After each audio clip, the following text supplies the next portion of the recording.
বাসার পুরনো ফার্নিচার ব্যবহার করে কিভাবে আমি আমার ড্রয়িং রুমটাকে একটা রয়্যাল লুক দিয়েছি আজকের ব্লগটা এটার উপরে। তো প্রত্যেকটা মেয়েরই স্বপ্ন একটা সুন্দর বাড়ি, একটা সুন্দর ড্রয়িং রুম ঠিক সাজানো গোছানো। আমারও ঠিক সেরকমই স্বপ্ন ছিল।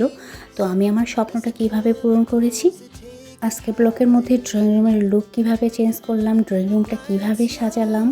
তো বলতে গেলে ড্রয়িং রুম ট্যুর, তো ভিডিওটা এর জন্য বড় হয়ে যাবে। এজন্য রিকোয়েস্ট করব, প্লিজ ভিডিওটা স্কিপ না করে শুরু থেকে লাস্ট পর্যন্ত দেখবেন। আমার বিশ্বাস কিছুটা হলেও আপনারা উপকৃত হবেন। তো ভিডিওটা শুরু করা যাক। তো এই যে এটা ছিল আমার পুরনো ফার্নিচারের সাইড টেবিল। তো সাইড টেবিলটাকে আমি টেবিলই রাখতে চেয়েছিলাম, বাট ওরা বানিয়ে দিয়েছে এটা টুল। তো যাই হোক, পুরনো সাইড টেবিলটার গ্লাসটা ছিল, তো গ্লাসটা আমি দিয়ে নিজে এখন আমি সাইড টেবিল বানিয়ে নিলাম। ফ্রেশ প্লান্টস দিয়ে ঘর সাজালে কিন্তু ঘরটা সুন্দর লাগে। তো প্লান্টসগুলো যদি আমরা ডিরেক্টলি পট দিয়ে রেখে দিই তাহলে দেখতে সেটা ভালো লাগে না। তো বাসায় এরকম করে বাস্কেট বানিয়ে যদি আমরা প্লান্টসগুলো বাস্কেটের মধ্যে দিই তাহলে প্লান্টসের পটটা কিন্তু দেখা যায় না, আর দেখতেও কিন্তু সুন্দর লাগে। ভিডিওর শেষে আমি দেখিয়ে দেব যে আমার আগের ড্রয়িং রুমের পুরনো ফার্নিচার দিয়ে লুকটা কীরকম ছিল, আর এখন আমি যে সাজিয়ে নিচ্ছি এটার লুকটা কীরকম। তো ঠিক সেমভাবে আমি আরেকটা সাইড টেবিল সিরামিক্সের প্লান্টস পট দিয়ে সাজিয়ে নিয়েছি। এখন যেটা আমি করতেছি, জানালার লুকটা একটু চেঞ্জ করার জন্য ঠিক জানালার সাইডে আমি এখানে আর্টিফিশিয়াল প্লান্টস যে পটের মধ্যে দিয়ে দিয়েছি। এটাও আমার হাতের তৈরি, পুরনো বোতল DIY করে সাজিয়েছি।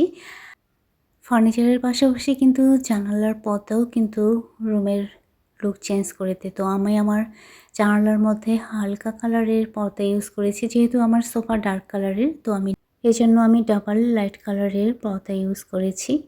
আর এই পর্দার মধ্যে যদি আমরা সিঙ্গেল একটা পর্দা নিয়ে জাস্ট এখানে টার্সেল ঝুলিয়ে দিব, তো এইভাবে টার্সেল যদি ঝুলিয়ে দিই তাহলে পর্দাটা দেখতেও সুন্দর লাগে, আর রুমটাও কিন্তু একটু বেশ বড় লাগে। যদি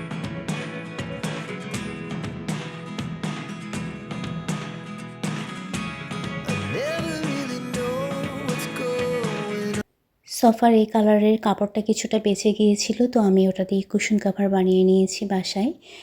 তো ওটা দিয়ে এখন সাজিয়ে নেব। আর যেহেতু আমার সোফার কালারটা অনেক ডার্ক, তো এই জন্য আমি মাল্টি কালারের কুশন কাভার ইউজ করেছি।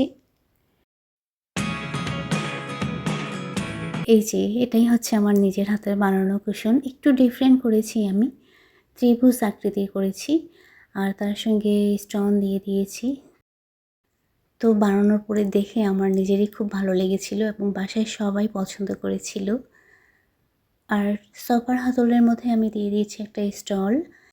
তো জানালার পর্দার সঙ্গে ম্যাচিং করেই আমি স্টলটাও হোয়াইট রেখেছি, আর ঠিক জানালার অপোজিটে আমি দিয়েছি হ্যাঙ্গিং লাইট, আর এখানে আমি দিয়েছি একটা ওয়ালমেট। এটাকে ডায়মন্ড পেইন্টিং বলে। এই পেইন্টিংটা আমি নিজেই করেছিলাম, অনেক টাইম লেগেছিল, পরে ফ্রেমের মধ্যে বাঁধাই করে নেওয়া হয়েছে। আর এই যে আমাদের ফ্যামিলি ফটো। আগে আমার চুল বড় ছিল আর এখন আমার কী অবস্থা। আসলে সময়ের সাথে সাথে অনেক কিছু পরিবর্তন হয়ে যায়, আর এই পরিবর্তনগুলো যখন আমরা আমাদের লাইফে খুব সহজভাবে অ্যাকসেপ্ট করে নিই তখন কিন্তু আমাদের লাইফটাও সহজ হয়ে যায়। এই কর্নারটাতে আমি ক্যান্ডেল স্ট্যান্ড আর টিস্যু বক্স দিয়ে সাজিয়ে নিয়েছি। বাসায় গ্লাস বেঁচে গিয়েছিল, তো ওই গ্লাসটা আমি স্কোয়ার শেপ কেটে মার্বেল দিয়ে স্ট্যান্ডভাবে এই ট্রে বানিয়ে নিয়েছি। আর এই ট্রের মধ্যে থাকে আমাদের লিভিং রুমের সব রিমোট। আসলে সব জিনিসের একটা পজিশন কিন্তু সেট করে দেওয়া দরকার, তাহলে জিনিস আর এলোমেলো থাকে না, গুছানো থাকে। আর আমার লিভিং রুমে একটা শকেস আছে, এই শকেসটা আমি ছোটো ছোটো শপিস দিয়ে সাজিয়ে নিয়েছি। যখন যেটা পছন্দ লেগেছে তখন সেটা কালেক্ট করে তারপরে সাজিয়েছি। একদিনে হয়নি, কিন্তু এটা সাজাতে কিন্তু অনেক টাইম লেগে গিয়েছে। আর কিছু কিছু জিনিস আছে যেগুলো হচ্ছে গিফটে পেয়েছি। এই যে এই ক্যান্ডেল স্ট্যান্ড দুটো আমার মেয়ে আমাকে গিফট করেছিল। আর এই প্লেসটাতে আমার ছেলের খেলনা। তো বাসায় ছোটো বাচ্চা থাকলে ছোটো বাচ্চার খেলনা দিয়েও কিন্তু সাজিয়ে তোলা যায় রুমকে। আর আমরা যখন যেখানে ঘুরতে যাই সবাই সবাইকে গিফট করে। তো আমার ছেলে এই পাখাটা আমাকে গিফট করেছিল যখন আমরা দার্জিলিংয়ে গিয়েছিলাম। আর আমার বার্থডেতে এই মিররটা আমার ছেলে আর মেয়ে গিফট করেছিল।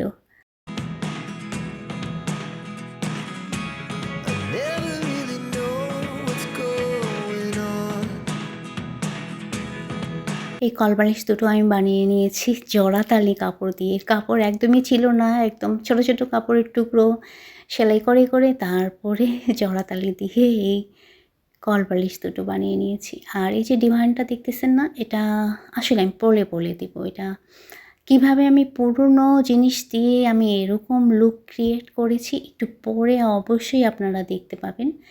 একটু ওয়েট করেন। আর এই সাইডটাতে আমি কুশন দিয়ে সাজিয়ে নিয়েছি একটা সিঙ্গেল সোফা। আর এই কুশনটাও আমার হাতের বানানো। তো ড্রয়িং রুমের মধ্যে না আমরা যদি অনেক কুশন দিই তাহলে দেখতে কিন্তু অনেক সুন্দর লাগে। তো এই সিঙ্গেল সোফার ঠিক পাশে দরজার এই সাইডটাতে একটু জায়গা বেঁচে গিয়েছে। তো এখানে আমি একটা আয়রন সেলফ সেট করব। ঠিক এই মাপেই অবশ্য বানিয়ে নেওয়া হয়েছে। তো আমার ছেলে আজকে আমাকে হেল্প করতেছে। ও বাসায় আছে, তো আমি আমার ছেলেকে বললাম, বাবা একটু হেল্প করে দাও আমাকে।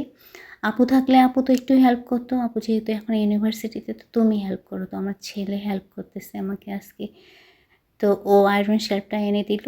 আর এটার মধ্যে আমি একটু লাইট সেট করে নিলাম। আর এই যে মাটির হাঁড়িগুলো এগুলো আমি নিজে DIY করেছিলাম।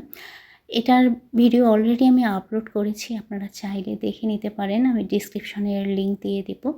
কীভাবে আসলে খুব সস্তায় জিনিসকে একটু ক্রিয়েটিভিটি করে এর রয়্যাল লুক নিয়ে আসা যায়, একটা ট্রেডিশনাল লুক। আপনারা দেখেন যেহেতু গোল্ডেন কালার, তো এই যে ফাইনাল লুক। আমি এটার মধ্যে আর্টিফিশিয়াল লিপস দিয়ে দিয়েছি। Look at me sometimes like all you want to do is run. Hear me out. আমার টিভি সেলফের মধ্যে আমি একটা রানার ইউজ করলাম, সেটা হবে আয়রন সেলফটার পাশাপাশি যেহেতু ওটার সাথে সমন্বয় রেখে। আর এগুলো আমার নিজের হাতের বানানো, আমি গ্লু স্টিক দিয়ে এগুলো বানিয়েছি। আর হ্যাঁ, আপনারা যদি দেখতে চান যে আমি আসলে এগুলো কীভাবে বানিয়ে নিয়েছি, তো অবশ্যই কমেন্ট করে জানাবেন। আমি এর ভিডিও আপনাদের কাছে শেয়ার করব। আর এই টিভি সেলফটা না আমি আমার পছন্দ মতো ফ্লাওয়ার ভাস দিয়ে সাজিয়ে নিয়েছি। আজকের ব্লগটা বড় হয়ে যাচ্ছে, এজন্য সরি, বাট আপনাদেরকে রিকোয়েস্ট করব স্কিপ না করে লাস্ট পর্যন্ত দেখবেন। আর এই যে ঘাস ফুল এগুলো ছাদে হয়েছিল, তো আমি এটাকে একটু কালার করে নিয়ে এইভাবে ফ্লাওয়ার ভাসের মধ্যে দিয়ে দিয়েছি। বাজার থেকে নিতে গেলে অনেক দাম, বাট একটু ক্রিয়েটিভিটি দেখিয়ে আমরা যদি আমাদের রুমটাকে ঘরটাকে সাজিয়ে নিই তাহলে দেখতে কিন্তু ভালো লাগে, মনটাও ভালো থাকে। এই যে হানসুকা জোড়া আমার বর আমাকে গিফট করেছিল আমরা যখন জয়পুরে গিয়েছিলাম।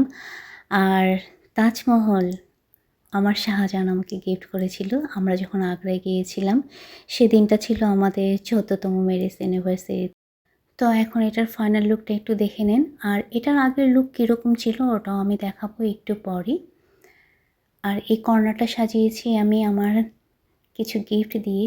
বললাম না, ওই যে বাইরে যাই ঘুরতে তখন দেয় আমার ছেলে, আমার মেয়ে, আমার বর আমাকে। তো এটা দিয়েছিল বাবা সৌদি থেকে নিয়ে এসেছিল।